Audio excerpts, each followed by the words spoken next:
gun owners have the right to privacy? I think so. Stick around and to get details from my buddy Mike next. All right. Hey, Gun Prom is coming to the Inland Empire. Are you going? You ought to. Vintage aircraft. Yeah. You like antique airplanes. Why? Because it's going to be at March Air Museum. So get your dresses and suits ready. Dust off those dancing shoes. Get ready to celebrate and support the Second Amendment. You can join us and other Second Amendment supporters November 12th, 2022 at March Air Museum in Riverside. Celebrate with delicious food, drinks, and dancing. Don't miss your chance to win some amazing prizes and support the Second Amendment at the same time. Get your tickets now at gunprom.com. Are you going, Mike? I'm definitely going, yeah. We're definitely going to be there on the 12th. You get a table? I can get a table. I'm working it. I got to work it, man. I got to get up there and talk and dance? sweat and dance and holler and hoop. Oh, that's right, because I'm not going to dance. You're that guy. Unless it's like a conga line. Is that a dance? I think so. You do a conga line with me, Action Jackson? As long as it's with other people, yes. Oh, yeah, it's definitely with other people. It's just gonna be you and me just congaing around the room. You don't make friends with salad. You don't make friends with salad.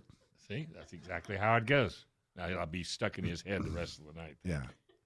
All right, everybody. Welcome to Gun Owners Radio, 5 o'clock hour. We're going to talk about a privacy rights issue, as Action Jackson alluded to. We got an injunction that we're going to talk a little bit about.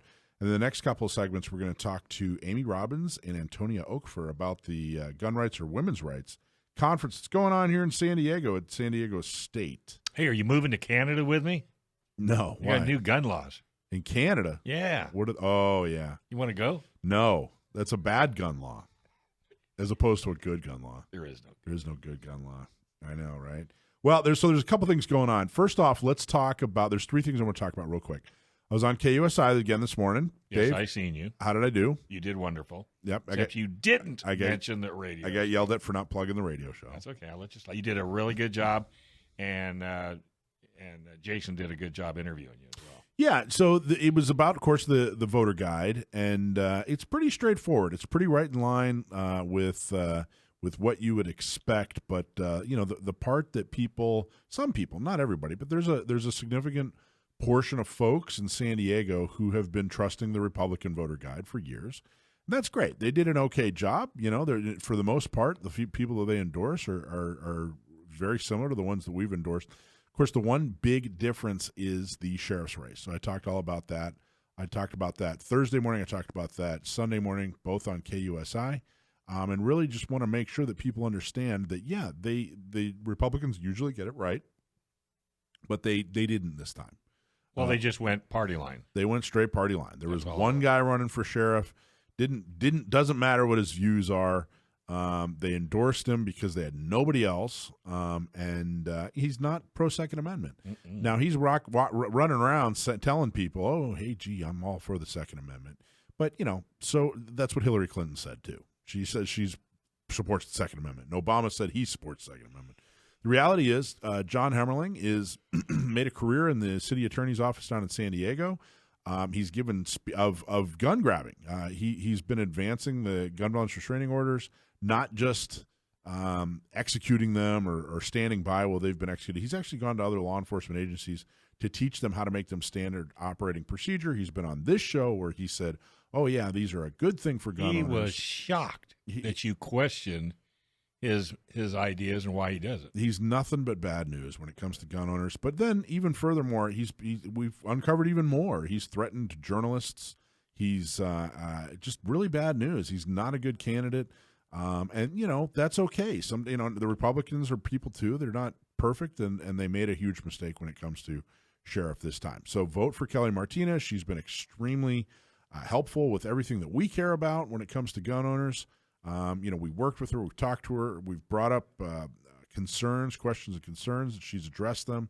She's made huge improvements. She's definitely the person that you want to vote for if you're a gun owner in San Diego. Well, she didn't just talk about it. She actually did it. She did it. And exactly I think that's the problem I always have with politicians.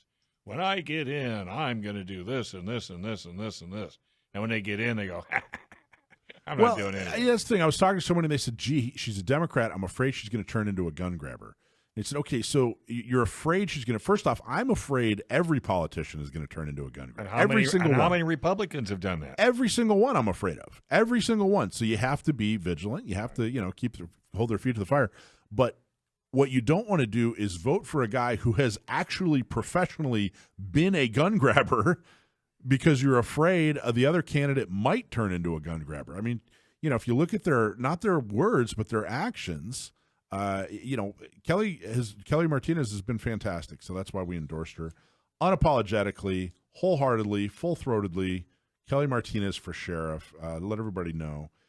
So that's the first thing. The second thing is the injunction. There was a law passed last year that the Department of Justice can share gun owner information and ammunition buyer information with third-party folks, like specifically UC Davis, that's got a research project going on where they want to try to figure out more ways to take your guns away. So the Department of Justice was giving them information about gun owners, giving them information about ammunition buyers, and with the help of Firearms Policy Coalition, San Diego County gun owners, Orange County gun owners, and Inland Empire gun owners filed a lawsuit. So if you're a member of any of those three organizations, you are a plaintiff in a lawsuit that said, hey, we don't agree. We want that to stop. We want that practice to stop. And lo and behold, got it in front of a judge. The judge said, yep, you guys have a point. We're putting an injunction on this so the Department of Justice cannot give that information out. Your privacy is protected. And we're going to get our day in court. Very, very proud of that. So please, if you're in Orange County, if you're in Riverside or San Bernardino, Inland Empire, if you're in San Diego, join our groups, support the lawsuit. But more importantly, be a part of this lawsuit. Be a plaintiff. So go to San Diego County Gun Owners, go to Inland Empire Gun Owners, go to orangecountygunowners.com. Join, $10 a month, $100 per day. You're actually going to be a part of an organization that's getting something done. You're going to be part of a lawsuit that's going to help. So help us, lead back to the promised land of Second Amendment. Absolutely. California's had a bright Second Amendment passed. And if I have anything to say about it, we're going to have a bright Second Amendment future, Dave. I can't wait. Me either. So looking forward to, you were talking about Canada, so let's talk about what happened in Canada. What's your understanding of what happened in Canada? Well, Canada just decided, instead of beating around the bush, mm-hmm. we're just going to take all your guns away.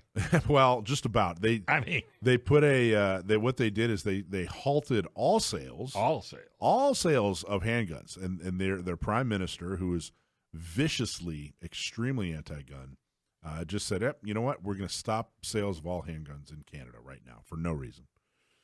With no legal. Does that shut down all the gun stores? Well, right for now. Or is he just going to run them out of business by not letting them sell anything? Well, I think that's probably the plan. And if it works in Canada, then other states will probably look at it and say, but do you really think he'll be successful?